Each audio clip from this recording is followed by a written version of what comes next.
If we strip back layers of the process, remove unnecessary bureaucracy, make everything as seamless as we can end to end, that will not only deliver superior experiences, but that will be more efficient for a business. When you're looking at investing in CX, there's costs of not doing so or not delivering superior experience. Customer experience wisdom, a dash of travel talk. We've been cleared for takeoff. The best meals are served outside and require a passport. Yes, another new country with today's CX Passport guest. And I guarantee this is not one that I had on my 2024 bingo card. Today we catch a short flight or a little longer ferry into the Mediterranean as we enjoy the crystal blue waters of Malta. Yeah, Malta, y'all. As we talk with Scott Lee Holloway, voice of the customer manager at APS Bank. Scott's journey into the realm of customer experience began with addressing customer complaints, which eventually evolved into designing and implementing a customer feedback program, which y'all know how much I love that area. With over a decade of experience in the financial services sector, Scott is well versed in navigating these high-intensity environments and driving CX optimization inside of those high-intensity environments. One of the key challenges facing Scott these days is striking a balance between helping that customer right now, that immediate issue, with the need to design sustainable processes to prevent those similar issues in the future. What's that? Process? Yeah, this man speaks to my heart. Scott firmly believes that poor CX is expensive. His expertise lies in overcoming those challenges and implementing effective strategies that drive tangible business results. And y'all know how much I talk about and love that. Scott made the move to Malta from the UK. His transition there provided unique insights into the differences between customer experience and customer expectations between the two regions. We'll explore that a little bit here in the show. Outside of work, Scott enjoys the company of his 2 cats, 2 dogs, and a snake, sharing his life with his partner in Malta. I can't wait to start this trip. Scott, welcome to CX Passport. Thank you, Rick. It's a pleasure to be here. I'm really excited to be part of the podcast. Thanks for having me. Well, you know already how excited I am, and the energy is bubbling, and I'm ready to get going on this trip. Let's talk about that. You are leading CX for this key bank in Malta today. Mm-hmm. There's a journey, though, that got you to where you are now in that point of your career. How did you get into customer experience? That's a good question. And it's something I always like to ask fellow CX professionals, because everyone has a slightly different journey, a slightly different path. In my case, my very first work experience, part-time, while I was still a student, I was actually 14 years old, was in a pet shop. And I was really determined to get some work experience under my belt, some life experience. I really was keen to do that. And I found a pet shop because in the UK, it's hard to find employment under the age of 16, although it's legally permissible part-time because of health and safety or whatever it is. It's not easy to find companies that want to take you on. But I found this independent pet store, and I learned some amazing life skills and work experiences that I take with me to this day. And I was reflecting on it last year because I did a piece with Customer Experience magazine where I just started looking back a little bit. And I actually then built quite a lot of the piece around that first initial part-time job as a teenager. And I realized that it was then that I didn't know it was customer experience. I didn't know that's where I would be heading. But it was that customer satisfaction and finding what makes customers happy and delivering that really gave me great job satisfaction. That was what motivated me. That was what made me want to work really hard and to deliver what I was trying to achieve. And that stuck with me through everything I've done. So ever since then, I've been in financial services, but I've applied the same approach about understanding what our customers need and making sure that we deliver on it. I do. You know, it's fun to hear the origin stories, right? I'm glad that you like to ask that question too, because while I've heard a myriad of things, and yours is a story that is related to many others, I can assure you I've never heard a pet shop stories so far, and it makes sense. There's a little part of me, it's probably your accent or something. Now I'm starting to sing Pet Shop Boys songs in my head, and you've now got that earworm stuck, and I don't know what we're gonna do with that. Pet Shop Boys fan, yes. A way to make me feel old there, Scott. Well, my dad is a Pet Shop. Brilliant. But it is that Pet Shop story that is the origin that brought you into the customer experience where you are today. That I started bagging groceries, and it is that when you're facing the customer and what that is like and how that kind of carries forward. Yeah. You've not only did you develop that back then, you've got some thoughts around customer experience that intrigue me. I alluded to one of them in the introduction when you and I had talked before. I really like this phrase. Poor CX, poor customer experience is expensive. It's kind of juicy. Tell me what you mean by that. Absolutely. This is something that the longer I've been working in the field of CX, the more that I firmly believe this is the case.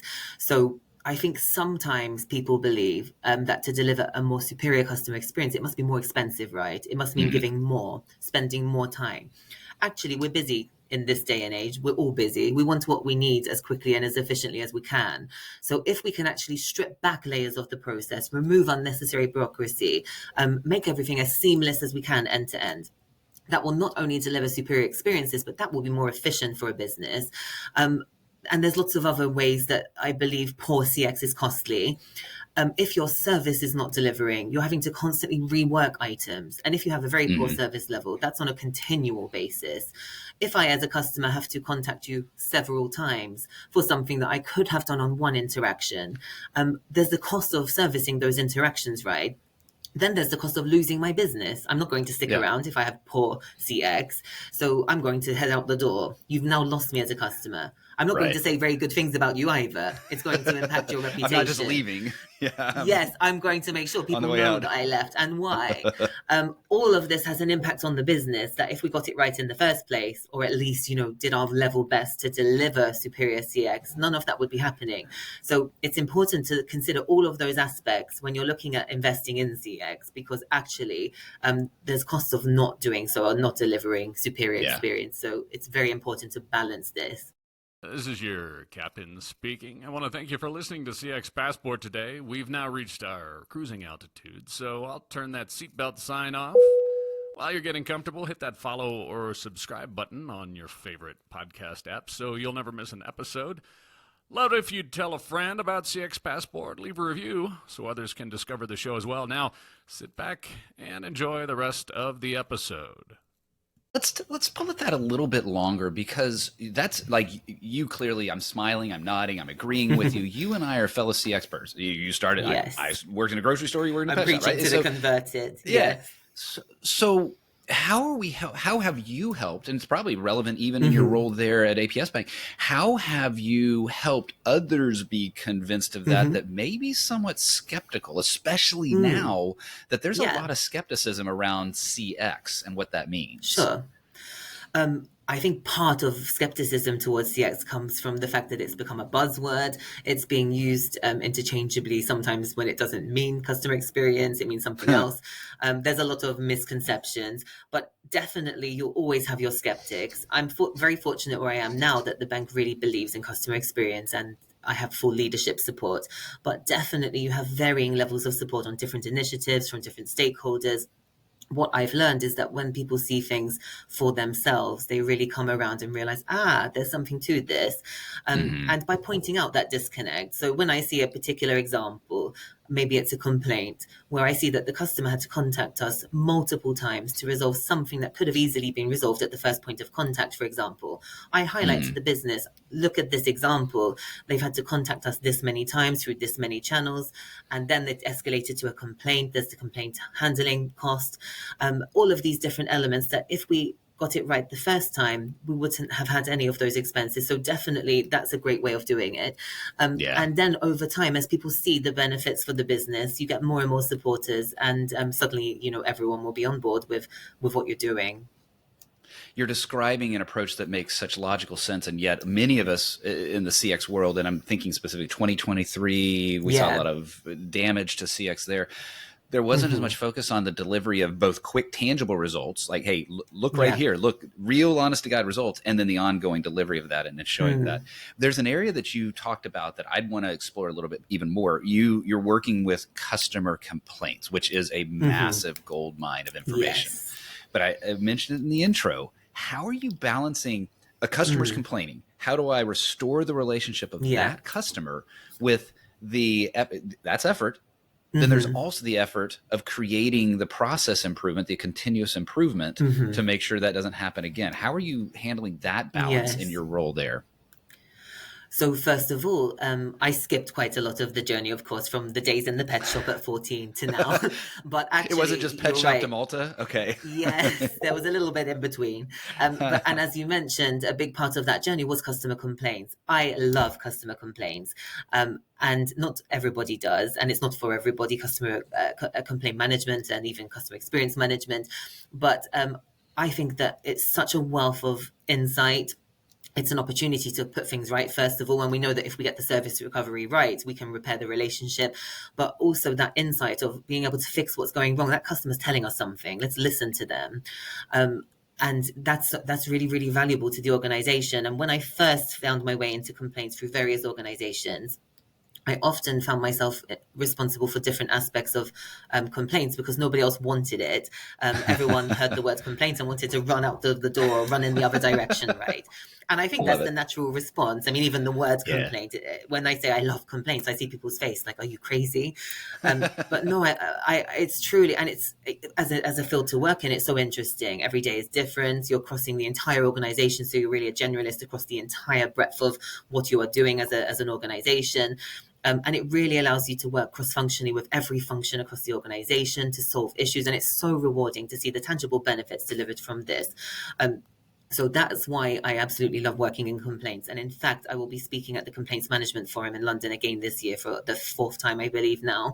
And I love networking and with fellow complaints management personnel. And it's excellent. And there are a lot of people that do share that passion for complaints and the insight and the value that can add to the organization. So that's a starting point. And that is something you need to get the organization to also see. So it cannot be that only the stakeholder that's taking care of complaints management is really passionate about complaints. Right. You need to get everyone to see complaints as an opportunity. But to your question, which is about how do you balance the firefighting of the daily cases and what's coming in, and then the holistic improvements and resolving problems at the root, it is really not an easy balance to make. The same as many of us, I have resourcing constraints, and it's definitely something that if we had more time, we would delve deeper into certain areas. I know we could do more if we had the capacity to do so, but you need to make sure that you're not only firefighting what's in front of you right now, because it's going to keep coming back around unless you do solve those root cause issues. It would be illogical as well to keep having the same problems and just keep addressing them as they arise. So a friend of mine is actually a full-time CX consultant working with various organizations across the world, actually. And once he was working with a particular company, I won't name them for obvious reasons, but he had mixed buy-in from leadership team. And one of them said, I don't know why we're doing this because we're already excellent at customer experience. I don't think we can improve. And he said, that's really interesting. Why do you feel that way? And they said, because things break all of the time and we're really good at fixing them. So things are always going wrong, but we fix them in a really great way. And we really focus on making sure that the recovery part is done well. And they didn't see the irony that, of course, they're not spending any of their efforts on stopping it from breaking in the first place. They genuinely didn't see that that was a problem. They thought as long as we put it right, it doesn't matter if it keeps breaking. We're really great when it goes wrong at them putting it right. Of course, they had become quite adept at putting it right because it was breaking continually. It was part of their normal process is they expect it to break and then they have to fix it. So definitely it's important that we invest our efforts in the root cause resolution of pain points, of course, and that investment is rewarded by reduction of issues then relating to the same problems. Scott, it feels like that client, let's see, your friend the consultant and then the client, the client took a little adage that we say in CX a little too closely to heart, and that is, sometimes a customer is more loyal if you've disappointed After them the and service restored their recovery. relationship. Yeah. So I want to make sure, listeners, viewers, we don't subscribe to that as a chosen Yeah. principle. It sounds like this client might have said, yeah, hey, we're going to piss off Yeah. as many as we can as long as we help restore their Yeah. relationship. You're Dangerous exactly way right, to Rick. play. Yes, certainly not what I would advise, but you're absolutely No. right, because there are studies showing that the service recovery can actually repair the relationships to even stronger than it was before, potentially. Yeah. Actually, there are some companies that have interpreted it in that way. In that case, it doesn't matter if it goes wrong. No, it still matters. And also, it's very inefficient in your processing for something to go off track and for you to have to work to bring it back on track. So, of course, that's not what we should be aiming for. It does mean that there's some give if the customer, if it does go wrong occasionally, but if it's happening repeatedly, you need to really look at your processes. Then suddenly your brand promises will piss you off, but it'll be all right in the end. And no one really wants to do business with a company like that. You talked about going to a complaints conference, which if your appearance is something that's already known, and I'll drop a link here in the show notes, folks, so that folks can see that and see the conference, because it sounds valuable. Well, that's back in the UK, you said. Well, let's talk about that. So you were UK, now you live in Malta.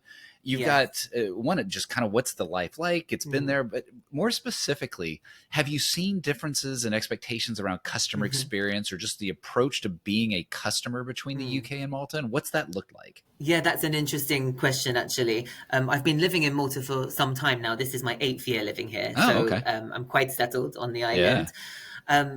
There's a lot of similarities to the UK because Malta is a former British colony, so there's a lot of cultural similarities, but there are differences. And when I joined Malta, especially, customer experience was much less advanced in the country, I think it's fair to say, as a discipline. And the understanding that has evolved a lot even in the time I've been here. So it's great to see that the CX revolution is also reaching our shores, and it's now really gaining momentum.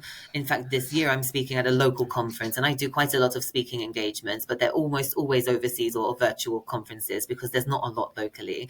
And this is my first major one this year at a conference that's usually centered more around HR, but it's called HR Gig. But this year is going to be exploring the connection between employee experience and customer experience. So that's something I'm looking forward to. But in terms of the differences, I would say that companies seemed quite defensive to complaints locally here in Malta, and maybe didn't handle them the way I was used to. And that was quite a surprise to me. But it was also an opportunity for us as an organization to really take our customers' feedback seriously. And we try to really be a leader in terms of taking any concerns they have as seriously as we can and doing our best to listen, and then importantly implement, the solutions to the problems that they raise.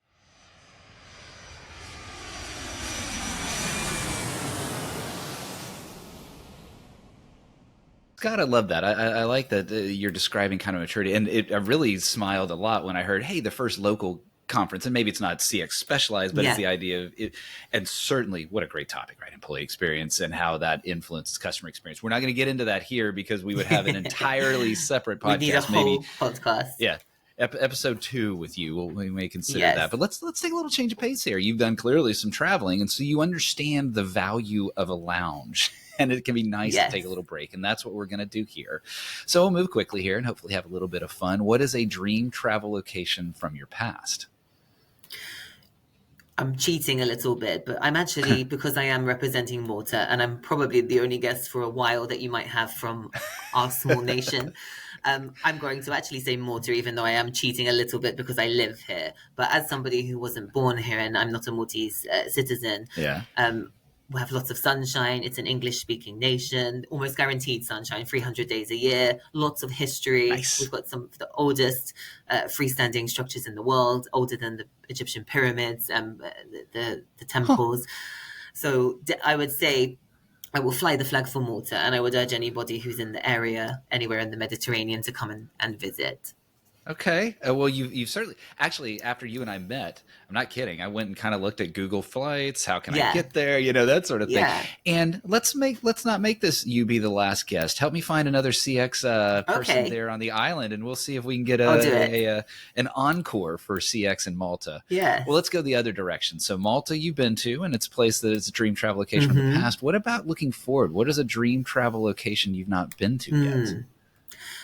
I don't even have to think about it for very long, because there's somewhere that I've always wanted to go that I haven't been yet, and that's Japan. I love Japanese culture, and I've always wanted to visit. So definitely one day I will visit, and I want to explore quite different aspects of Japan. So not only Tokyo and Kyoto, but also the countryside, and to really experience different parts of what the country has to offer. But definitely Japan is top of my bucket list. That is awesome. And recurring listeners and viewers, those of you that have wisely mashed the listen and subscribe button, what a recurring theme. Scott, I'm very shocked by how many guests continue to say Japan is their dream travel location they've not been to. I promise I'm not sponsored by the Japanese Tourism Board. It just sort of has happened this way. As someone who's been there recently, about a year or so ago, brilliant place. Great. I fully encourage that as your dream travel location. Get there as soon as possible. Thank you. What is a favorite thing of yours to eat? Oh, pasta. I love pasta. And especially here in Malta, because we're so close to Italy, we have very authentic Italian restaurants, and I can get some amazing carbonara made the correct way with egg and not with cream. Oh my gosh, that sounds so good right now. For those that, if you haven't pulled up your map yet, Malta's really, really close to Italy. That's probably where most, maybe all the ferries, if you're going to go that route, would connect to Italy. And it is, it's nice and close there. So I can see how that'd be the influence. What about the other way? What is something that while you were growing up, you were forced to eat, but you hated as a kid? Ooh, I think growing up, a lot of us kids hated veggies. But I'm trying to think if there's anything in particular that I really couldn't stand. There's something I didn't like that I still don't like, which is mushrooms. And a lot of my friends love them and would put mushrooms in every dish if they could. Luckily, my partner's the same and doesn't like mushrooms either, so we can both avoid them together. But that's something that I didn't like, especially, and still don't. Well, that was wise in your, as you chose a partner that, hey, where do you stand on mushrooms before we kind of do life together? So that was wise there to make sure you were very aligned there. That's how I chose.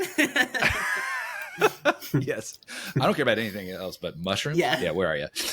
Going back to travel? We're going to have to get back out of the lounge, unfortunately. But what is one travel item, not including your phone and not including your passport, that you will not leave home without? Oh, I like these questions. Actually, if I'm flying, I do not get on a flight without, first of all, hard-boiled sweets, and I quite like Werther's Originals, because my ears do suffer quite badly from the change in air pressure. But actually, what's really important is I always take a good old-fashioned word search book and a highlighter pen. I love doing word searches on the plane, and even if it's a short flight. So if I'm going home to the UK, it's only 3 hours from Malta, but I like to make sure I've got something to pass the time and eventually, even though it's very beautiful to look at the clouds out of the window, I will like something else to kind of occupy myself. So I love word searches, and I have done since I was a child. It's something I shared with my grandparents. They used to love puzzles and things of this nature as well.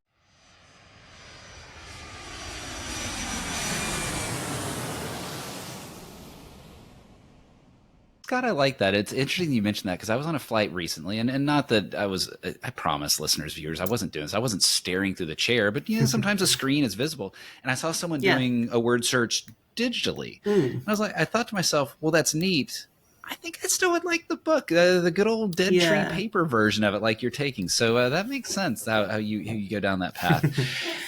We've talked a lot about getting this customer insights gold or customer complaints gold, but this can get kind of messy, especially when you get outside of the realm of quantifiable scores or surveys or that. There's a lot of unstructured data that exists out there when you really, really are listening to the customer in all the ways that they speak to you.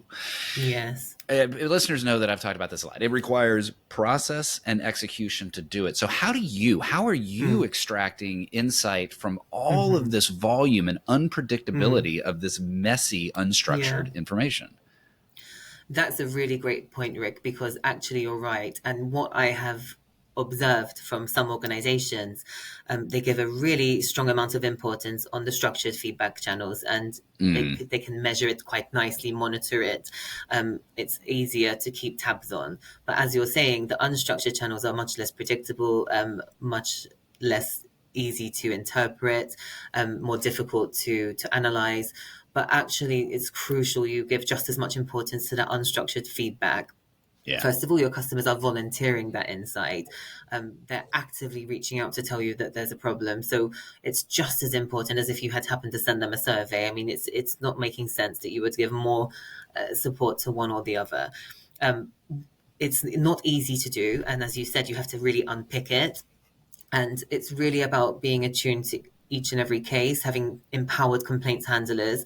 Sometimes a problem can be reported by one customer that can identify a significant issue for the business that's going to keep recurring, or a small number of customers. It can be early signs of a wider problem. So it's not only about measuring the quantity of the situation, it's also assessing the matter at hand. And really that's where skilled and talented complaints handling teams that are empowered, that's really important, comes in, so that they can flag issues in the right way with the right people for them to be addressed. And we are very reactive to what's coming in, and sometimes we have a report from as little as one customer before a problem is addressed and resolved. And that's how you need to be. Don't wait for it to get worse, don't wait for it to keep recurring. If you can identify that there's a pain point that needs addressing, do it as quickly as you can. But it's not easy. I do empathize with this. About the structured and unstructured feedback channels, we try to bring them together and align them as much as we can. So I use the unstructured feedback and the complaints that our customers are volunteering as a compass for often where we will focus our structured feedback efforts. So you can combine the two in unison. So say, okay, it looks like there's a problem over here. Let's dive a bit deeper into that in a more structured way. Right. And then you can obviously use the best of both worlds to analyze what you can do about it and what the customers would expect you to do or would like you to do to resolve that barrier or that pain point. Oh my gosh, there's so much in there. I had about like 7 thoughts hit my brain at the exact same time. Well, you know what? Let's go. I want to evolve from that question into something else that I know that's a part of your background, but I think it'll tie back to a lot of what you said there as well. You've had this opportunity to create a customer experience team from scratch. Well, that allowed you to create some of the structures that you're talking about. It allowed you to create some of the cultures, or at least work to establish those cultures, the processes. How do we handle complaints? How do we merge unstructured and structured? All that you talked about there, and also what we talked about earlier. How did you get started when you were building this from scratch? What are some of your favorite stories around getting that buy-in and moving forward? That's another really great question. Sometimes I think blind optimism is a really powerful tool. I think I may at the time have underestimated what I was embarking on, but I think that was one of my greatest strengths because I saw everything as possible and nothing was going to stop me. I just really believed where I was going, and I had a really clear vision of what it would look like and what was needed to get there. And I just didn't stop until, I mean, I never like to say we're finished on anything. We're continually improving. But I just had a very, very clear vision on how it should be and what was needed to get there. And I was fortunate that I had worked for other organizations that were more developed in that area. So I had experience and expertise of what it could look like. I took parts of that from previous organizations that I liked and changed it and adapted it to fit our business. Something else that is when you are starting from scratch, having a blank sheet of paper is actually really, really enabling as well, because you haven't got legacy restrictions, legacy processes that are boxing you into a corner. You can build all of that. So build it in a way that's logical, that's achieving what you want to achieve, that's supporting your aims.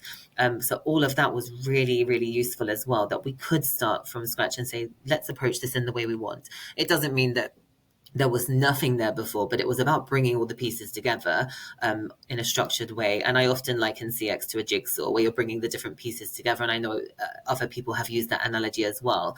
But it's very much the case. You're not starting something afresh and you need everything to be completely reinvented. You're not reinventing the wheel.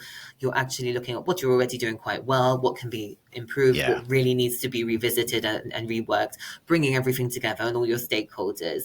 But you mentioned something that I can remember that was kind of bringing people on board with the journey. There's different ways we've done this. So I do a lot of training with our colleagues across the organization.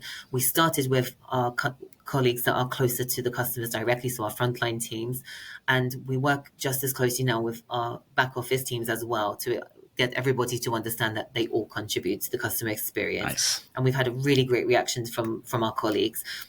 I try to make it as engaging as I can, actually.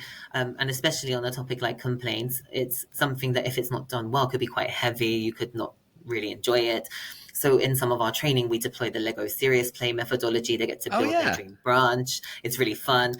And one example that really comes to mind is when we introduced our new complaints management tool, which again, I was able to build the specs from scratch, and with the support of our colleagues from technology and the supplier, really build the system to our requirements.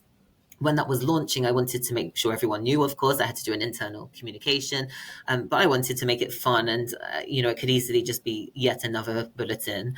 So we did a short video that was filmed in a James Bond movie style trailer, where actually somebody would phone and there was a problem, and we're running to resolve the problem. And it culminated with me on the back of our CRO's motorbike, riding off into the sunset to solve the customer's complaint. And of course it was poking fun at ourselves, not taking ourselves too seriously, but it was all around the launch of this new complaints management tool, and it got so much engagement. Even our CEO commented on it on the internal channel that we have, which is quite rare, and people were coming up to me for weeks afterwards mentioning it. So that's something that, again, it could have just been so unnoteworthy, and it could have just been so uninteresting and uninspiring, but we found a way that really resonated with people, and everyone was talking about it.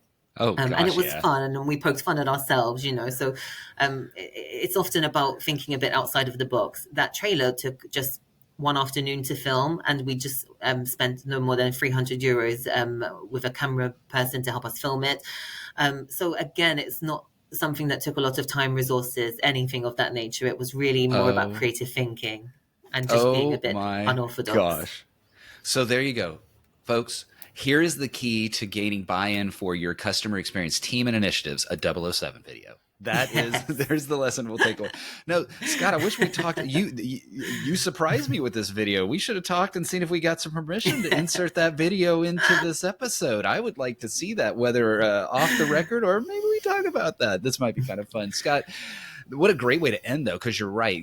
Make it engaging. Oh, my gosh, business is so boring sometimes, and especially in the financial services world. How boring can we be? And I came out of that world. I understand. But let's go ahead and acknowledge that humans like fun, and that's a way to gain buy-in. Scott, this has been a wonderful conversation. I think folks may want to get to know a little bit more about you, APS Bank. Heck, if that's how they're approaching their customers, they might want to do a little business there. So how can folks get to know a little bit more about you, your approach to CX, and all the rest? Sure.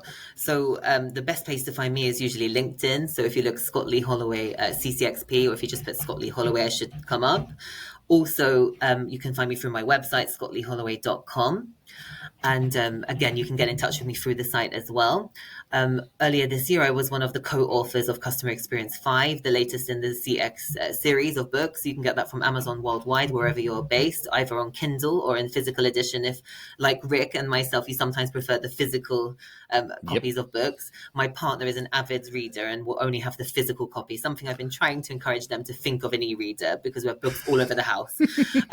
But he likes the traditional book, and I don't blame him either. And then for the bank, you can find APS at apsbank.com.mt, and you can find out more about us. We've got a really interesting heritage. We're over 110 years old, and you can find lots about us. There's actually a page about the bank's history, and a lot of what we're doing. But again, what brought me to APS was that there was a strong sense of focusing on the customer, and that customer experience was important. So that was definitely what brought me here, and what's kept me here for as long as I have been. So yes, definitely look us up as well and find out more about the bank.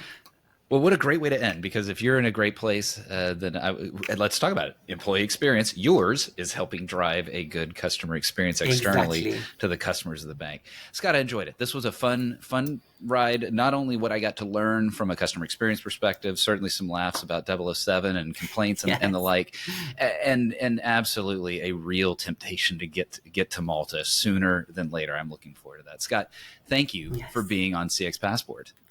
Thank you, Rick. The pleasure was all mine. I really appreciate you having me. I'm a listener of the series, so it's great to be on. And thank you, everyone that's listening.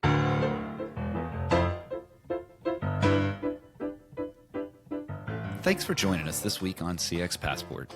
If you like today's episode, I have 3 quick next steps for you.